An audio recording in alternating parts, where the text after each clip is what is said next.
Dear students, greetings to you all in the precious name of our Lord and Savior Jesus Christ. We live in a very broken world. Every day we hear news stories about government corruption, violence, crime, global health epidemics, global tension between nations, war, and terrorism. The sheer amount of brokenness in our world is enough to make a person wonder if things will ever get better. But the Bible has given us timeless wisdom and instruction about topics such as these. And one of the books that speaks about this issue in profound ways is the book of Nahum. So today we are going to study about the book of Nahum. And the main purpose and the aim of this lesson is to understand that God controls history and to realize that God destroys the framework of injustice and wickedness. Before we begin our class, let us close our eyes in prayer.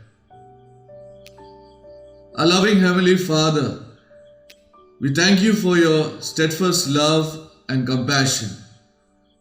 God of life, help us to discern our gifts and talents. Strengthen us to realize the purpose for which you have created us, so that we might be agents of life and hope in this world. All this we ask in the precious name of our Lord and Savior, Jesus Christ. Amen. The book of Nahum is a small book of only 3 chapters, and the book is named after its author, the prophet Nahum. Now, prophet Nahum was born in Elkosh, which is 58 kilometers away from Jerusalem. And prophet Nahum prophesied between 664 and 605 BC. Nahum was a prophet of God, and his message comes in the form of prophetic vision. And this prophetic vision was addressed to the city of Nineveh, which happens to be the central hub for the evil and cruel Assyrian Empire.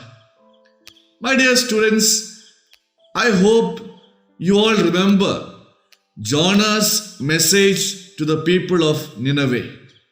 Yes, Jonah said to the people of Nineveh, repent or be destroyed in 40 days. How did the people of Nineveh respond to Jonah's message from God?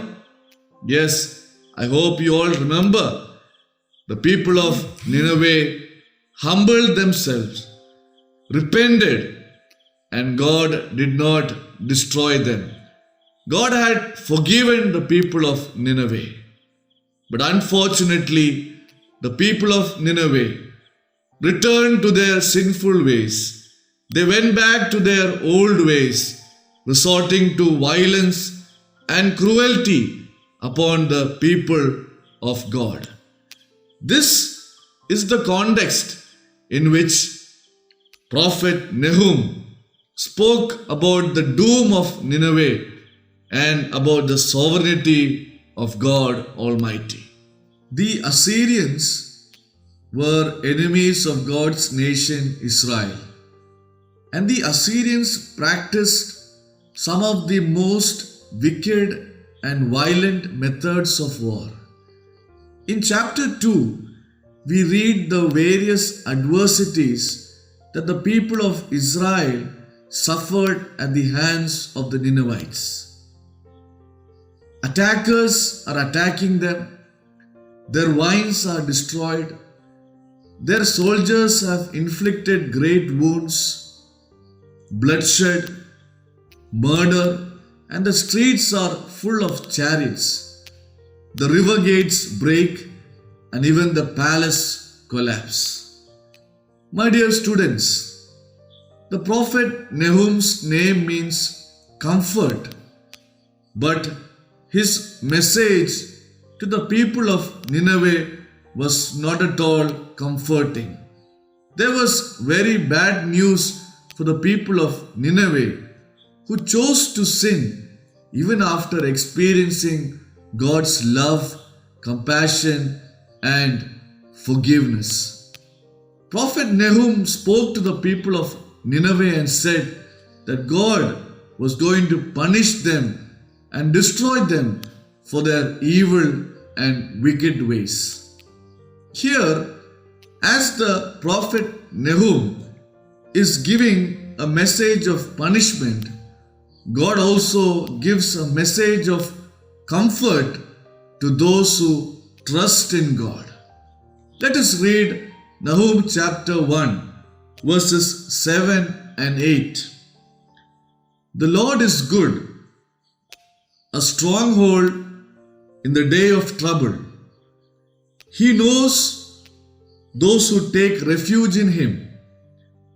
But with an overflowing flood, He will make a complete end of the adversaries and will pursue His enemies into darkness. Dear students, here we see the good news and the bad news in these two verses. Now, what is the bad news? God is going to punish His enemies. What is the good news? God protects those who trust in Him. Dear students, God's people were seeing terrible things around them, but God said He would keep those who trust in Him safe and sound. God said that He would punish Assyria for their wickedness.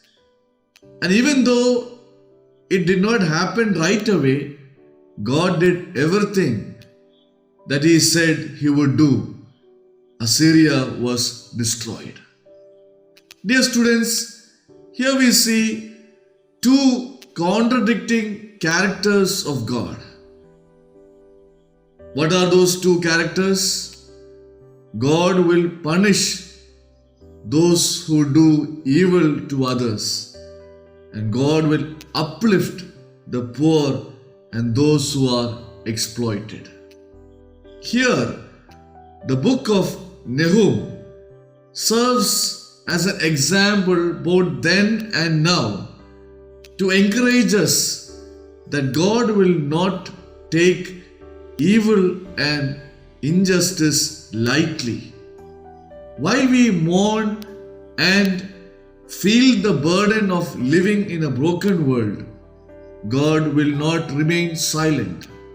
The book of Nahum gives us a glimpse of how God will bring His justice to our broken world.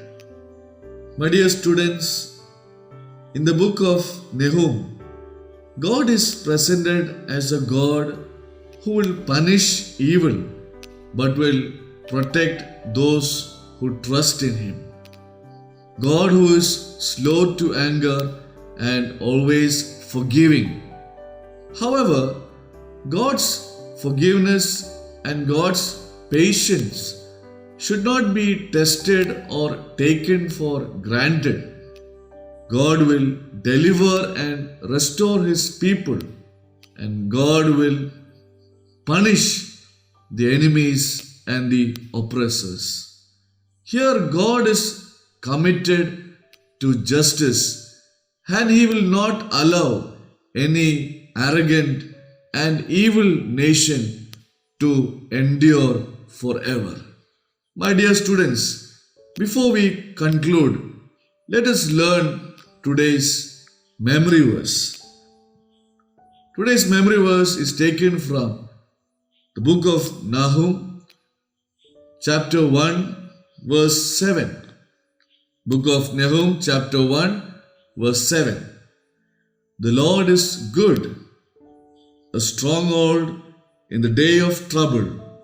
He knows those who take refuge in Him.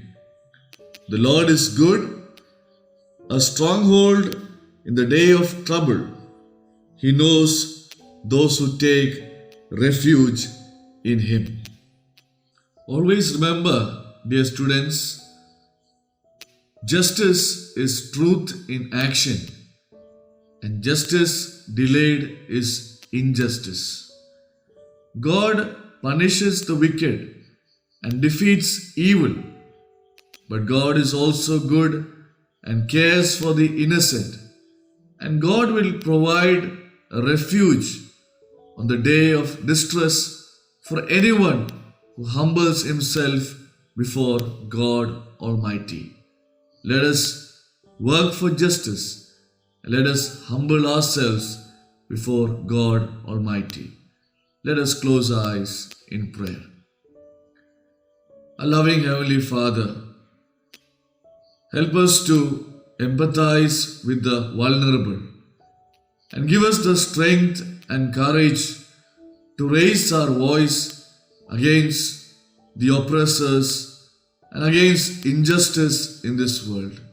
O Lord, be with each one of us.